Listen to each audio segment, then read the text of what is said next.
वाह भाई, मजा आ गया। भाभी के हाथों में तो जैसे जादू की छड़ी है। बस खाने पर घुमा देती हैं और खाने वाला समझ ही नहीं पाता कि खाना खाए या अपनी उंगलियां चाटे। मयंक ने 2-4 कौर खाते ही हमेशा की तरह खाने की तारीफ शुरू कर दी तो रसोई में फुलके सेंकती सीमा भाभी के चेहरे पर मुस्कुराहट तैर गई। पास ही खड़ी महिमा के भीतर कुछ दरक सा गया, मगर उसने हमेशा की तरह दर्द की उन किरचों को आंखों का रास्ता नहीं दिखाया, उसे दिल में उतार लिया। अरे भाभी, महिमा को भी कुछ बनाना सिखा दो। रोज रोज की सादी सब्जी रोटी से हम उब गए। बच्चे तो हर तीसरे दिन होटल की तरफ भागते हैं। मयंक ने अपनी बात आगे बढ़ाई तो लाख रोकने की कोशिशों के बावजूद महिमा की पलकें नम हो गईं। इसके पास कहां इतना टाइम होता है जो रसोई में खपे। एक ही काम होगा, या तो कलम पकड़ लो या फिर चकला बेलन। सीमा की चहक में छिपे व्यंग्य बाण महिमा को बेंध गए, मगर बात तो सच ही थी, भले कड़वी सही। महिमा एक कामकाजी महिला है। सरकारी स्कूल में अध्यापिका महिमा को मलाल रहता है कि वो आम गृहिणियों की तरह अपने घर को वक्त नहीं दे पाती। ऐसा नहीं है कि उसे अच्छा खाना बनाना नहीं आता, मगर सुबह उसके पास टाइम नहीं होता और शाम को वो थक कर इतनी चूर हो चुकी होती है कि कुछ एक्स्ट्रा बनाने की सोच भी नहीं पाती। महिमा सुबह 5 बजे उठती है, सबका नाश्ता खाना बनाकर 8 बजे तक स्कूल पहुंचती है। दोपहर 3 बजे तक स्कूल में व्यस्त रहती है। उसके बाद घर आते आते इतनी थक जाती है कि यदि घंटा भर आराम न करे तो रात तक चिड़चिड़ाहट बनी रहती है। रात को रसोई समेटते समेटते 11 बज जाते हैं। अगले दिन फिर वही दिनचर्या। इतनी व्यस्तता के बाद महिमा चाहकर भी सप्ताह के 6 दिन पति या बच्चों के खाने नाश्ते की फरमाइशें पूरी नहीं कर पाती। एक रविवार का दिन उसे छुट्टी के रूप में मिलता है, मगर ये एक दिन बाकी 6 दिनों पर भारी पड़ता है। सबसे पहले तो वो खुद ही इस दिन थोड़ा देर से उठती है, फिर सप्ताह भर के कल पर टलने वाले काम भी इसी दिन निपटाने होते हैं।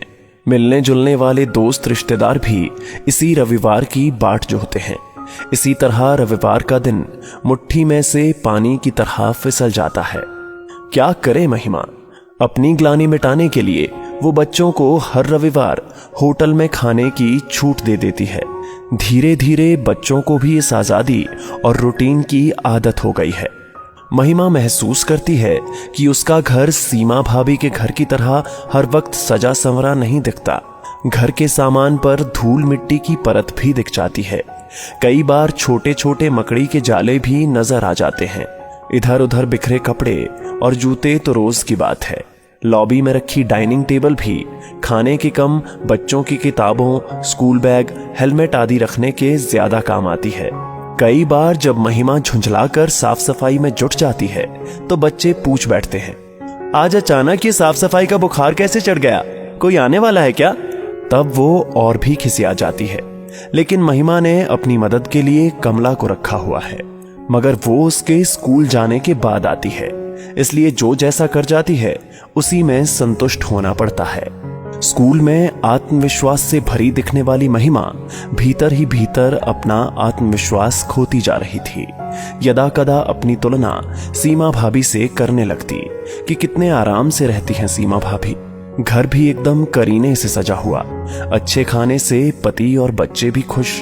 दिन में 2-3 घंटे एसी की ठंडी हवा में आराम। और एक मैं हूं, चाहे हजारों रुपए महीना कमाती हूं, कभी अपने पैसे का रोब नहीं झाड़ती। जेठानी के सामने हमेशा देवरानी ही बनी रहती हूं, कभी भी रानी बनने का गुरूर नहीं दिखाती। फिर भी मयंक ने कभी मेरी काबिलियत पर गर्व नहीं किया। बच्चे भी अपनी ताई के ही गुण गाते रहते हैं। वैसे देखा जाए तो वे सब भी कहां गलत है। कहते हैं कि दिल तक पहुंचने का रास्ता पेट से होकर गुजरता है, मगर मैं कहां इन दूरियों को तय कर पाई हूं। जल्दी जल्दी जो कुछ बना पाती हूं बस बना देती हूं। एक सा नाश्ता और खाना खा खा कर बेचारे ऊब जाते होंगे। कैसी मां और पत्नी हूं, अपने परिवार तक को खुश नहीं रख पाती। महिमा खुद को कोसने लगती और फिर अवसाद के दलदल में थोड़ा और गहरे धंस जाती। क्या करूं? क्या इतनी मेहनत से लगी नौकरी छोड़ दूं? मगर अब ये सिर्फ नौकरी कहां रही, ये तो मेरी पहचान बन चुकी है। स्कूल के बच्चे जब मुझे सम्मान की दृष्टि से देखते हैं, उनके अभिभावक बच्चों के सामने मेरा उदाहरण देते हैं, तो वे कितने गर्व के पल होते हैं। वो अनमोल खुशी को क्या सिर्फ इतनी सी बात के लिए गंवा दूं कि पति और बच्चों को उनका मनपसंद खाना खिला सकूं? महिमा अक्सर खुद से ही सवाल जवाब करने लगती, मगर किसी नतीजे पर नहीं पहुंच पाती। इसी बीच महिमा के स्कूल में गर्मी की छुट्टियां हो गईं। उसने तय कर लिया कि इन पूरी छुट्टियों में वो सबकी शिकायतें दूर करने की कोशिश करेगी, सबका मनपसंद खाना बनाएगी, नई नई डिशेस बनाना सीखेगी, घर को एकदम साफ सुथरा और सजा कर रखेगी। छुट्टी का पहला दिन नाश्ते में गर्मा गर्म आलू के पराठे देखते ही सबके चेहरे खिल उठे। भूख से अधिक ही खा लिए सबने। उन्हें संतुष्ट देखकर महिमा का दिल भी खुश हो गया। मयंक टिफिन लेकर ऑफिस निकल गया और बच्चे कोचिंग क्लास। महिमा घर को समेटने में जुट गई। दोपहर ढलते ढलते पूरा घर चमक उठा, लगा मानो दिवाली आने वाली है। मयंक और बच्चे घर लौट आए। आते ही बच्चों ने अपनी किताबें और बैग व मयंक ने अपनी फाइलें और हेलमेट लापरवाही से डाइनिंग टेबल पर पटक दिया। महिमा का मूड उखड़ गया, मगर उसने फिर एक लंबी सांस ली और सारा सामान यथास्थान पर रखकर डाइनिंग टेबल फिर से सेट कर दी। महिमा ने रात के खाने में भी 2 मसालेदार सब्जियों के अलावा रायता और सूजी का हलवा भी बनाया। सजी डाइनिंग टेबल देखकर मयंक और बच्चे खुश हो गए। उन्हें खुश देखकर महिमा भी खुश हो उठी। अब रोज यही होने लगा। नाश्ते में अक्सर मैदा, बेसन, आलू और अधिक तेल मिर्च मसाले का इस्तेमाल होता था। रात में भी महिमा कई तरह के व्यंजन बनाती थी। अधिक वैरायटी बनाने के चक्कर में अक्सर रात का खाना लेट हो जाता था और गरिष्ठ होने के कारण ठीक से हजम भी नहीं हो पाता था। अभी 15 दिन भी नहीं बीते थे कि मयंक ने एसिडिटी की शिकायत की। रात भर खट्टी डकारों और सीने में जलन से परेशान रहा।